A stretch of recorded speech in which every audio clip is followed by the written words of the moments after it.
I'm so glad that the Lord brought me out. I'm so glad that the Lord brought me out. If it had not been for Jesus, where would I be? I'm so glad that the Lord brought me out. Oh, I've been happy since the Lord brought me out. I've been happy since the Lord brought me out. If it had not been for Jesus, where would I be? I'm so glad since the Lord brought me out. I've been shouting since the Lord brought me out. I've been shouting since the Lord brought me out. If it had not been for Jesus, oh, where would I be? I'm so glad that the Lord brought me out. Glory!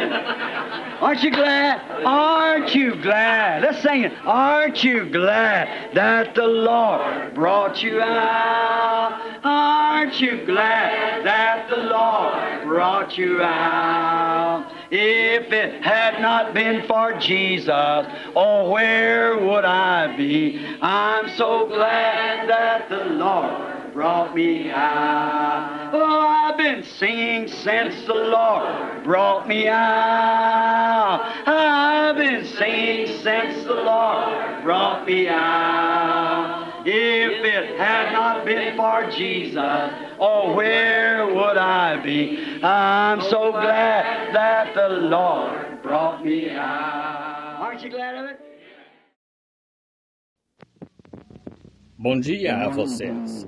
Uma Páscoa muito feliz a cada um de vocês. Este é um dos dias mais importantes em comemoração à ressurreição de nosso Senhor. É um dos dias mais importantes de toda a história do mundo. É a ressurreição. E estamos tão felizes de estar aqui esta manhã, neste grande dia, e ao ver o sol nascendo e as flores brotando da terra, tudo fala da Páscoa. E agora, vamos inclinar a cabeça só por um momento.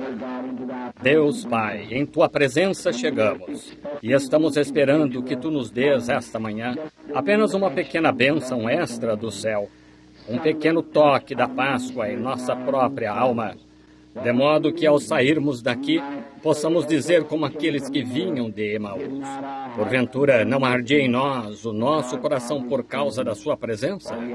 Pois pedimos isto em seu nome e para a sua glória. Amém. Over in the last book, 28th chapter of St. Matthew's Gospel, no último livro, capítulo 28 do Evangelho de São Mateus, e versículo 7, gostaria de ler como texto enquanto adentramos este culto. And go quickly and tell his disciples, E depois, imediatamente, e dizei aos seus discípulos que já ressuscitou dos mortos. E eis que ele vai adiante de vós para a Galileia. Ali o vereis. Eis que eu vou-lo tenho dito. There has been many great commissions given to man. And the peoples of this earth. Já houve muitas grandes comissões dadas ao homem e aos povos desta terra, mas nunca foi dada uma comissão tão importante como esta. E de dizer aos seus discípulos que ele já ressuscitou dos mortos. Essa é uma grande comissão. E a única maneira que poderia ser dada foi porque primeiro teve que haver uma grande conquista. There has been man in our days and in the days gone by, in the great history of this world. Tem havido homens em nossos dias e nos dias passados e na grande história deste mundo, em seus grandes e vastos campos de batalha, tem havido muitos grandes conquistadores, muitas coisas grandes que têm sido feitas pela raça humana. Por exemplo, estou pensando, enquanto vinha para cá esta manhã, acordando cedo, e não tive chance de estudar muito, porque não sabia exatamente que parte ontem à noite nós teríamos hoje entre o pastor e eu nos cultos. Mas a caminho para cá me ocorreu, o que será esta manhã? Que sei dizer de melhor para seu povo, para levar como mensagem? Pensei nisto, e de dizer aos seus discípulos. Agora, seus discípulos são seus seguidores. Um discípulo é um que segue. E pensei neste tema, o grande e poderoso conquistador.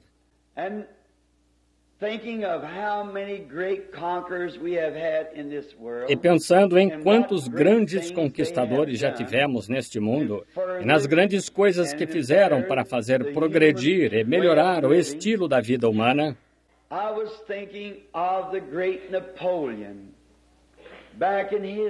estive pensando no grande Napoleão, lá em seu dia, que ele não era exatamente francês, mas tinha algo em mente. A princípio, ele desprezava a França, não gostava dela. Ele veio das ilhas. Mas tinha uma ideia em mente, de que algum dia iria conquistar. E a razão por que tinha isso em mente é que ele tinha de ter algo em que trabalhar.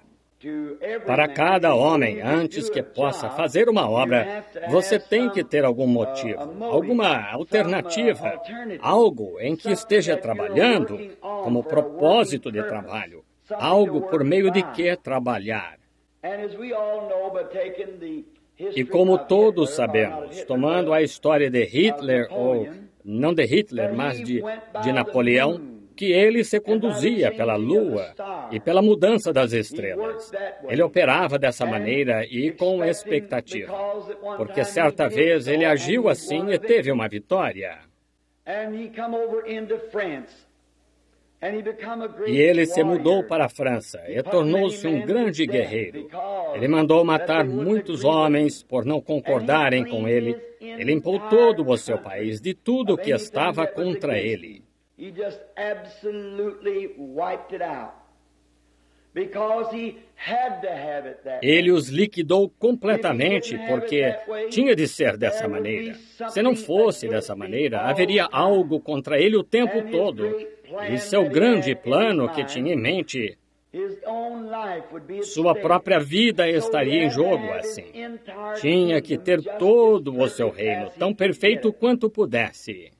Penso agora que vocês estão me seguindo nisso, do grande conquistador em que estou pensando. Tudo em seu reino tem que ser a favor dele, tem que ser coração, alma e corpo a favor dele. Não pode haver nada contra ele. Tudo que fosse contra ele, ele teria que descartar. Ele tem que ter absolutamente tudo a seu favor.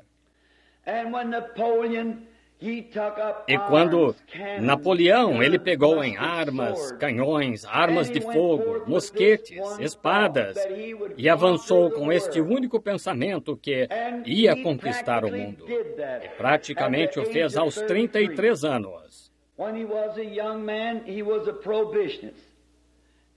Quando jovem, ele era um proibicionista, e sua grande fama o tornou tão pretensioso, e isso afetou seus nervos, até que ele morreu alcoólatra aos 33 anos. Ele não pôde suportar sua popularidade. E penso num homem que, nisto, aos 33 anos, conquistou o mundo e morreu alcoólatra por causa da sua fama e perdeu o princípio pelo qual estava lutando. Ele foi a espécie de tipo, ou não um tipo, eu diria, mas foi instrumento do diabo e tentando derrotar o mundo, e falhou aos 33 anos. Mas, este grande e poderoso guerreiro de que estou falando, aos 33 anos, conquistou tudo que havia na terra e no inferno. Aos 33 anos, um grande e poderoso conquistador. Penso nas grandes batalhas que foram travadas nos campos. Sabemos, para finalizar com Napoleão, que ele chegou ao seu fim em Waterloo. Tive o privilégio, não faz muito tempo, de ver as imitações feitas dos destroços do seu carro e dos cavaleiros e dos homens, como eles ficaram caídos no campo de batalha. E os carros empilhados, as rodas quebradas de lado a lado das planícies, de onde esta grande exibição foi feita.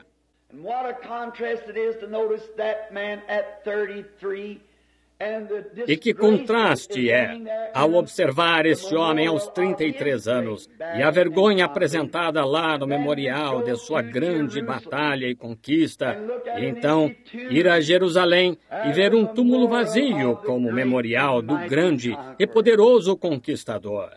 Somehow or another there's something in conquering.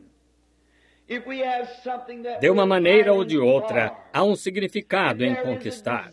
Se temos algo pelo que estamos lutando, se há uma doença em nosso corpo e estamos lutando entre a vida e a morte, que vitória é quando a vemos conquistada?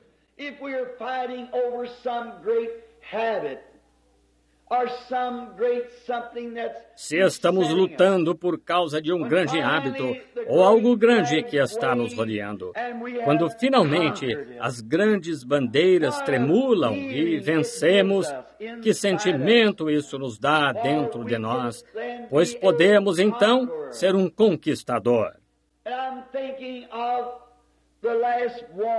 Agora, penso na última guerra e como que, quando Hitler tinha tomado Varsóvia e os alemães acharam que aquela tinha sido uma das maiores vitórias que poderia haver.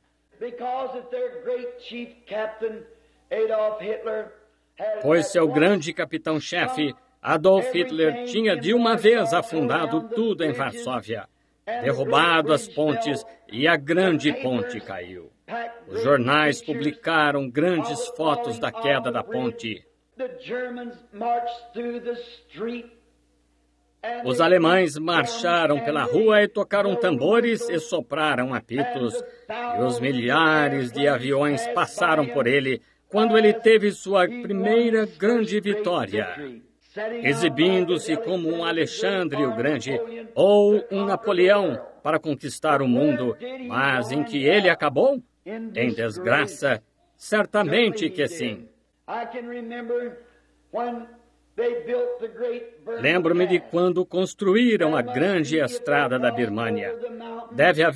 Se transpuseram a montanha. Alguns dos rapazes estão sentados aqui esta manhã, talvez, que atravessaram por esta grande estrada. Que tarefa foi! Quanto trabalho de verdade deu! E que verdadeiro trabalho eles fizeram! E quanto dinheiro custou construir a estrada da Birmânia? Os milhões de dólares. Os rapazes que perderam a vida ao fazê-la. Mas, finalmente, e depois de um tempo, quando a última milha da estrada tinha passado, e quando a estrada foi completada, as pessoas soltavam gritos de vitória. Elas tinham uma estrada pela qual poderiam atravessar as montanhas para conquistar a vitória. Penso em outra estrada que um dia custou a vida de nosso bendito Senhor.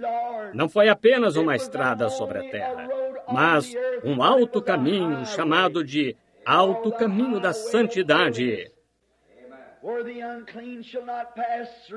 por onde o imundo não passará, mas somente aqueles que estão marcados. Somente aqueles que estão do lado em que ele está passarão por este alto caminho.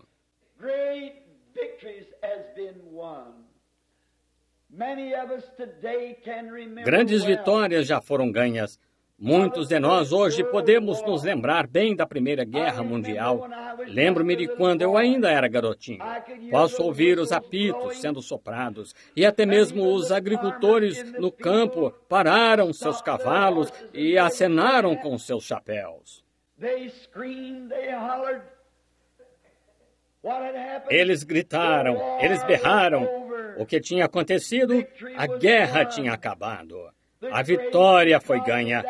A grande economia pela qual estávamos lutando, finalmente tivemos a vitória. of this last world's war.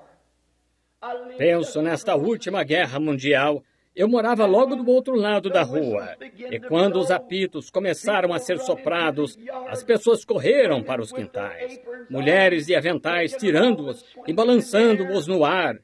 Balas voavam por entre as árvores, apitos eram soprados, carros corriam pela rua, as pessoas caíam de joelhos e levantavam as mãos. Elas gritavam, elas choravam. Por quê? Porque a guerra tinha acabado. E os abençoados, os queridos rapazes que estavam do outro lado do mar, logo estariam voltando para casa, para eles. Que vitória! Que tempo e emoção para cada coração! Que jubileu! Naquela noite, todos estavam de tão bom humor que você poderia ter entrado no restaurante e comido e saído sem pagar. Não teria problema. Você poderia ter usado o carro de outro, não teria problema. Você poderia ter pedido o que quisesse e provavelmente teria conseguido. Por que motivo? A vitória foi ganha. Os rapazes estavam voltando para casa. Estava tudo acabado.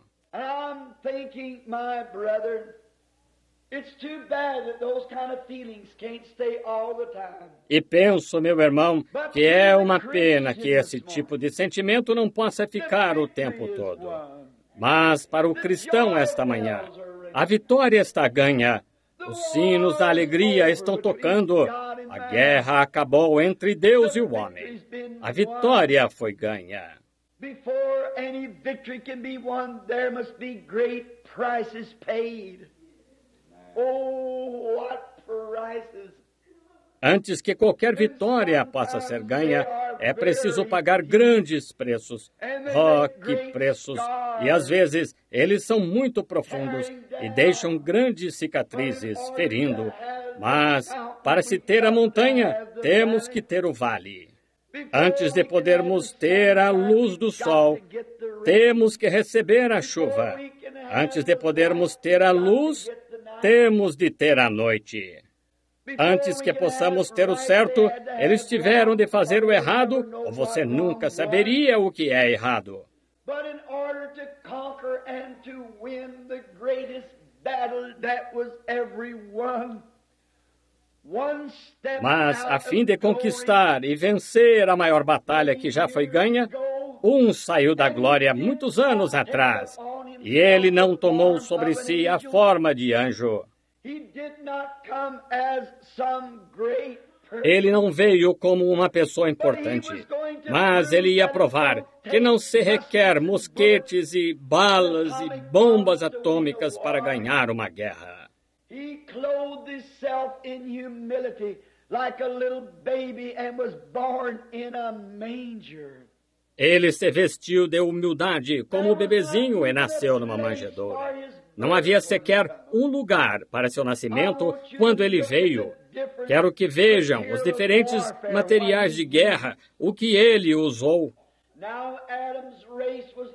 Agora, a raça de Adão estava toda em cativeiro. Lá estavam eles, sem esperança, sem Deus, sem oportunidade, sem misericórdia, sem nada que pudesse ajudá-los.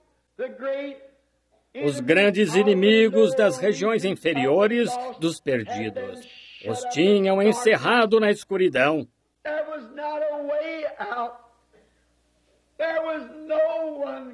Não havia saída, não havia ninguém que pudesse ajudar. Nada poderia ser feito. Parecia uma perda total e completa.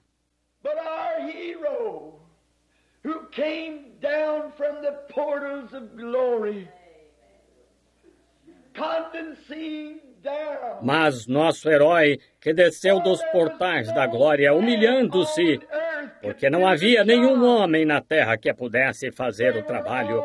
Estavam todos, mundanamente falando, no mesmo barco. Todos nascemos em pecado, fomos formados em iniquidade, viemos ao mundo falando mentiras, e nenhum de nós podia ajudar um ao outro. Estávamos desamparados, derrotados, caos por todo lado, todos desunidos. Não podíamos guardar leis e cerimônias, descobrindo as fraquezas e assim por diante. Não podíamos fazê-lo. E parecia que toda a raça humana havia sido devastada.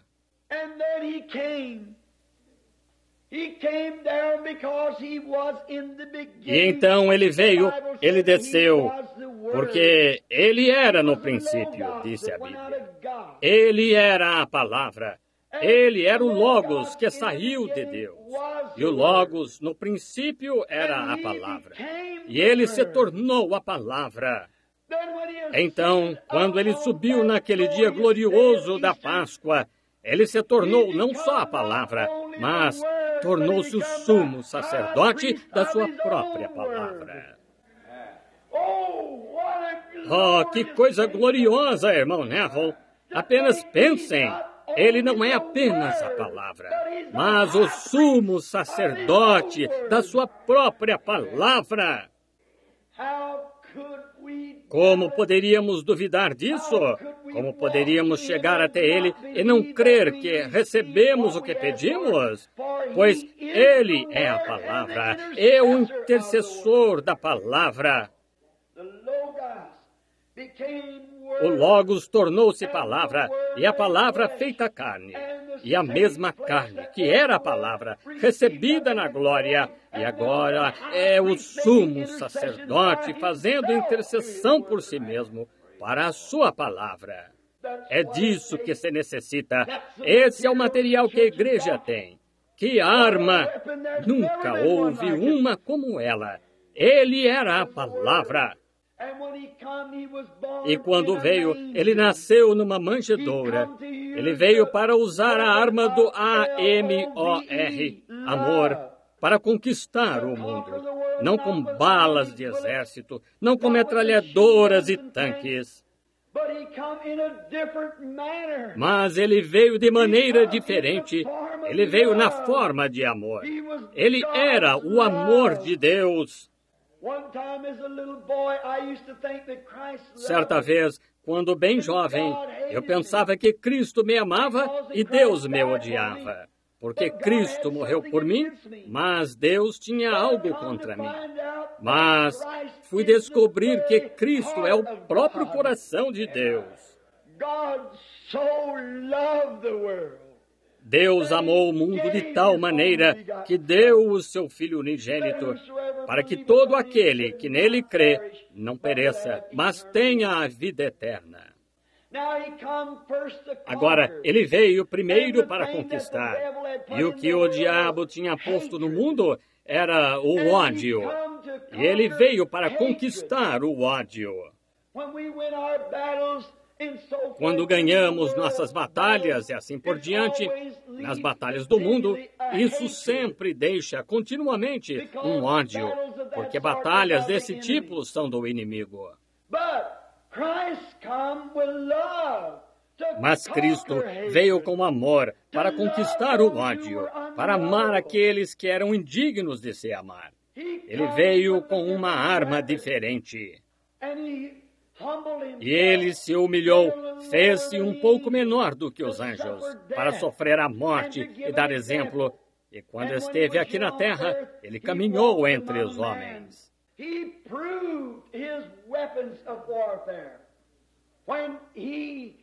Ele deu prova de suas armas de guerra quando curou os enfermos, quando pegou 5 pãezinhos e 2 pedaços de peixe e alimentou 5.000 pessoas. Ele provou que tinha o poder sobre todas as bombas atômicas que havia. Ele não só fez crescer peixe, mas crescer peixe cozido.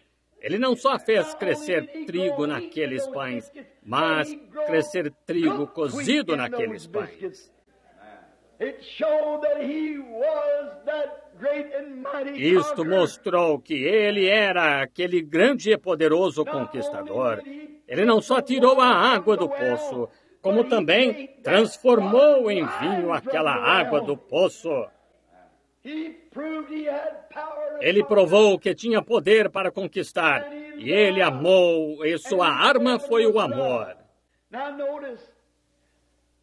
Agora, observem. Então, quando ele fez isso, quando ficou um dia ao lado do túmulo de Lázaro, e lá estava um homem morto e sepultado há 4 dias, até mesmo os que estavam perto disseram, já cheira mal. Seu nariz tinha afundado, os vermes da pele rastejavam pelo meio dele. E Jesus pôs-se lá como poderoso conquistador, quando disse a Marta e Maria, quando estava lá, não te hei dito que, se tão somente pudesses crer, verias a glória de Deus?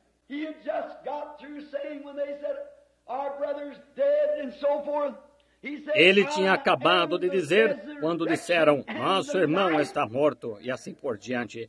Ele disse, eu sou a ressurreição e a vida. Quem crê em mim, ainda que esteja morto, viverá. E todo aquele que vive e crê em mim, nunca morrerá. Não te hei acabado de dizer que aquele eterno e bendito poder repousa em mim? Ele não fez somente uma declaração. Ele foi capaz de realizar tudo o que disse. Pois ele era o poderoso conquistador, habitando nele, retendo, velado com carne humana, como homem. Mas ali dentro não habitava nenhum outro, senão o Deus Todo-Poderoso, o grande e poderoso. Ele podia recriar, ele podia criar coisas novas, ele podia falar, e o que ele pedisse seria dado naquele segundo. Mas ele se humilhou, ele permaneceu humilde. Ele queria dar exemplo, ele queria ser o tipo certo de conquistador, e foi. Agora, ele próprio provou ser.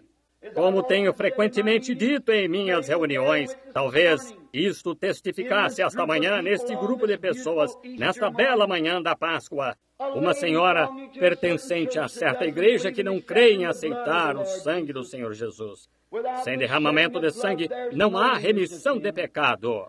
Ela me disse que o homem era apenas um profeta, um homem maravilhoso, e eu o tornava divindade. Eu disse, ele era a divindade, ele era Deus. Ela disse, o Senhor tenta torná-lo grande demais. Eu disse, não há palavras que poderiam expressar a grandeza dele. A língua humana nunca encontrou a expressão. Falando com um homem outro dia, um diplomata de Washington, D.C., e ele disse, num pequeno testemunho em um café da manhã, onde confraternizávamos, ele disse, irmão Branham, tenho sido luterano a vida toda. Mas, disse, o outro dia, enquanto participava de um antiquado reavivamento, disse, eu me ajoelhei junto a um altar e queria ter uma experiência com Deus. Ele disse, e enquanto estava lá de joelhos, agora, este é um diplomata de Washington, que até mesmo serviu no governo do presidente Coolidge. É quando levantei os olhos, disse ele, tive uma visão de Jesus. Ele disse, sei falar fluentemente 9 idiomas. Ele disse, mas não consegui encontrar uma palavra para dizer de todos aqueles 9 idiomas. Ele disse, então apenas levantei a mão e ele me deu um novo com que falar. Ele disse, acabo de ver a glória do seu rosto. Esta senhora me disse, ela disse, irmão Branham, Jesus não era nada mais que um homem, apenas um profeta. Eu disse, ele era Deus, minha irmã. Ela disse, o Senhor o torna divindade, mas ele não é. Então ela disse, descendo pela estrada ao túmulo de Lázaro, a Bíblia disse que ele chorou. Claro, ele era, na verdade, o coração de Deus. Ele sofria como nós. Ele era carne como nós. Ele levava em seu corpo os mesmos desejos e coisas que levamos. No entanto, para se tornar um sacrifício perfeito, ele tinha que fazer isso. Ele fez. Mas ela disse, ele chorou indo ao túmulo de Lázaro. Eu disse, mas, senhora, está certo, ele era homem quando estava chorando. Mas quando ficou lá de pé, ao lado daquele túmulo, onde um morto silencioso jazia, onde um corpo podre jazia coberto com um pano, quando ele disse, tirai a pedra, ele endireitou seu pequeno corpo e disse, Lázaro, vem para fora. E um homem que esteve morto por 4 dias se pôs de pé. Que foi isto? A corrupção conheceu o seu Criador, a alma conheceu o seu Mestre, e aquele grande e poderoso conquistador provou lá que tem o poder da morte, céus e inferno e a sepultura. Claro que isto emociona o nosso coração. Fala-se de bater em panela e soprar cornetas. O mundo deveria estar em um jubileu esta manhã, como nunca. Os clamores e gritos do seu povo, porque este é o dia memorial de quando ele conquistou o último inimigo e colocou em liberdade os cativos. Sim, ele era homem, isso mesmo. Ele provou ser homem e provou ser Deus. Certa noite, quando o grande mar revolto, que já ceifou milhares de vidas. Talvez algumas de vocês, mães, aqui esta manhã, seus filhos tenham morrido lá no mar revolto. Talvez tenham naufragado sob as ondas nos vastos campos de batalha deste mundo. Alguns dos seus entes queridos encontram-se lá, talvez no fundo do mar. Mas, certa noite, quando ele estava deitado em um pequeno barco e as ondas o sacudiam para todo lado no mar como uma rolha de garrafa, ele se levantou e pôs o pé sobre o anteparo do barco. Ele olhou para o céu e disse, cala-te! E para as ondas ele disse, aquietai-vos! E aquele poderoso mar se acalmou até não haver nenhuma ondulação nele. Certamente que ele era... É verdade que ele teve fome como homem, quando desceu da montanha e estava com fome, procurando numa árvore algo para comer, ele era homem. Mas, quando pegou aqueles 5 pães e alguns peixes, e alimentou 5.000, ele foi mais do que homem. Quando ele morreu 1.900 anos atrás, antes de ontem, pendurado numa cruz, clamando por misericórdia, meu Deus, por que me desamparaste? Ele morreu como homem. Mas, há 1.900 e tantos anos esta manhã, ele provou o que era. We're marching to Zion, a